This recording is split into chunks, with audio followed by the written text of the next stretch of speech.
आप देख रहे हैं राजस्थान की खबर। राजस्थान में क्या क्या हुआ, तो खबरों को शुरू करने से पहले आप चैनल को सब्सक्राइब करें। तो चलिए शुरू करते हैं। राजस्थान में कहां हो रही है मूसलाधार बारिश, क्यों पहुंची स्कूल की छात्राएं हाई कोर्ट, और कौन बनेगा गांव का नया रक्षक, इन सभी बातों को हम जानेंगे विस्तार से। तो बताइए आप किस जिले से देख रहे हैं ये वीडियो, कमेंट में जरूर बताएं और वीडियो को शेयर करना मत भूलिए। पहली बड़ी खबर, राजस्थान में फिर बरसेगा कहर, भारी बारिश का अलर्ट। राजस्थान में एक बार फिर मौसम सख्ती दिखा रहा है। मौसम विभाग ने अगले 3 दिनों तक जयपुर, कोटा, भरतपुर, अलवर और उदयपुर समेत 12 जिलों में रेड अलर्ट जारी कर दिया है। तेज बारिश के साथ बाढ़ और जल भराव की चेतावनी दी गई है। सरकार ने एनडीआरएफ और एसडीआरएफ को अलर्ट मोड पर रखा है। अगली खबर, अब हाई कोर्ट में छात्र संघ चुनाव का मुद्दा उठाया गया है। 3 साल से छात्र संघ चुनाव न होने से नाराज छात्रों ने अब कोर्ट का दरवाजा खटखटाया है। राजस्थान यूनिवर्सिटी और राज्य सरकार को हाई कोर्ट ने नोटिस भेजते हुए जवाब मांगा है। अगली खबर, ब्यावर की छात्राएं बोली, हमारा स्कूल हमें लौटाओ। अब पूरी खबर यह है कि अजमेर के ब्यावर में सरकारी बालिका स्कूल को लड़कों के साथ मर्ज कर दिया। अब मर्ज करने के खिलाफ छात्राएं हाईकोर्ट पहुंच गई। छात्राओं का कहना है कि हमारी सुरक्षा और शिक्षा के अधिकार के साथ खिलवाड़ क्यों। अदालत ने शिक्षा विभाग से जवाब मांगा है। अगली खबर, झालावाड़ हादसा, स्कूल की छत ने छीनी मासूमों का जान।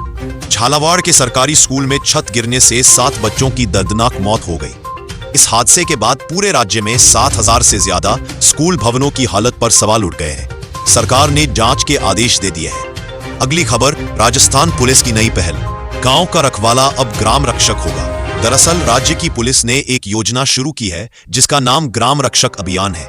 इस अभियान में शामिल उसी को किया जाएगा जो इन शर्तों को पूरा करेगी, जैसे 40 से 55 वर्ष के ग्रामीण, 8वीं पास और स्थानीय निवासी इस बिना वेतन सेवा में हिस्सा ले सकते हैं। इस गांव रक्षक अभियान का एक ही मकसद है, गांव और पुलिस के बीच भरोसे की डोर को मजबूत किया जा सके। अगली खबर, कोटा स्कूल में भी टूटा प्लास्टर, बाल बाल बचे छात्र। झालावाड़ के बाद अब कोटा के एक बालिका विद्यालय में छत का प्लास्टर गिर गया। सौभाग्य से कोई घायल नहीं हुआ, लेकिन डर का माहौल जरूर बन गया है। माता पिता स्कूल की सुरक्षा व्यवस्था पर सवाल उठा रहे हैं। अगली खबर, राजस्थान के जालोर में बोल्ड कुरुक्षेत्र 2025 नामक संयुक्त सैन्य अभ्यास शुरू हुआ है। भारत और सिंगापुर की सेनाएं मिलकर युद्धाभ्यास कर रही हैं ताकि रक्षा साझेदारी और मजबूत हो। इससे क्षेत्रीय सुरक्षा को भी बढ़ावा मिलेगा। अगली खबर स्टूडेंट्स के लिए है। जेट 2025 का रिजल्ट अब 31 जुलाई को जारी किया जा सकता है। राजस्थान जेट परीक्षा के लाखों छात्रों के लिए खबर, रिजल्ट अब 31 जुलाई को घोषित किया जाएगा। पहले 29 जुलाई की तारीख थी। उम्मीदवार आधिकारिक वेबसाइट से स्कोर कार्ड और मेरिट लिस्ट डाउनलोड कर सकेंगे। अगली खबर भीलवाड़ा के लिए अच्छी खबर है। अब भीलवाड़ा से गुजरेगी bullet train. Delhi Ahmedabad bullet train का ट्रैक भीलवाड़ा के 34 गांवों से होकर गुजरेगा। 86 किलोमीटर लंबा यह हिस्सा अब तेज रफ्तार विकास की उम्मीद लेकर आया है। इससे स्थानीय लोगों को रोजगार और आवागमन में बड़ी राहत मिलेगी। अगली खबर, राजस्थान के चित्तौड़गढ़ जिले की मेवाड़ यूनिवर्सिटी इस वक्त एक बड़े फर्जीवाड़े के आरोपों में घिर चुकी है। तो चलिए बताते हैं वो पूरी कहानी जिसने प्रदेश भर को हिलाकर रख दिया है। चित्तौड़गढ़ के गंगरार स्थित मेवाड़ यूनिवर्सिटी में बड़ा घोटाला सामने आया है।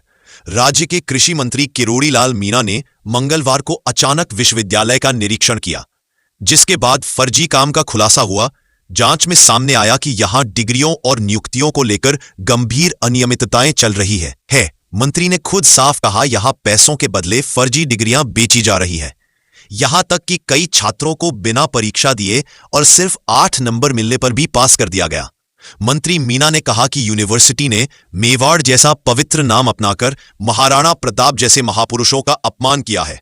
मंत्री ने यह भी खुलासा किया कि यह यूनिवर्सिटी कृषि क्षेत्र में ICAR से मान्यता प्राप्त नहीं है, फिर भी यहां लगातार फर्जी डिप्लोमा और डिग्रियां बांटी जा रही है।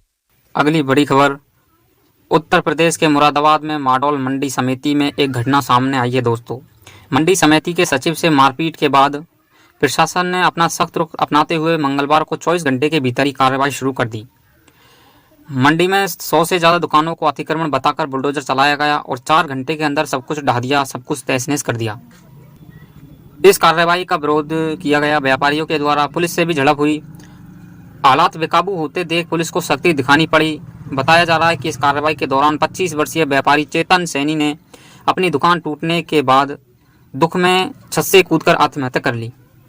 बताया जाता है कि चेतन के भाई विजेंद्र भाजपा से जुड़े हुए हैं और ये भी निकलकर बात आ रही है कि चेतन ने प्रशासन की कार्रवाई और बारिश के कारण हुए नुकसान को लेकर एक दिन पहले ही सोशल मीडिया पर पोस्ट किए और सवाल उठाए थे कि इस बर्बादी का जिम्मेदार कौन है।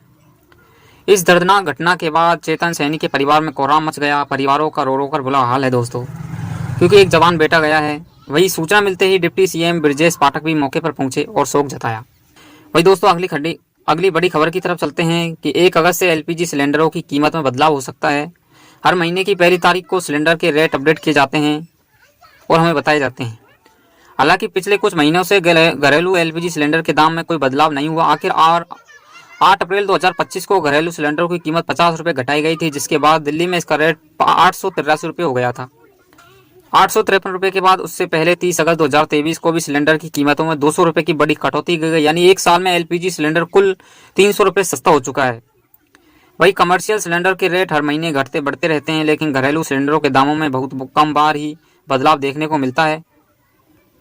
अब देखना होगा कि 1 अगस्त 2025 को आम जनता को राहत मिलती है या नहीं। आपका क्या कहना है, या क्या फिर से कीमतें कम होनी चाहिए? कमेंट में ज़रूर बताएं और चैनल को सब्सक्राइब करें ताज़ा अपडेट के लिए बने रहिए।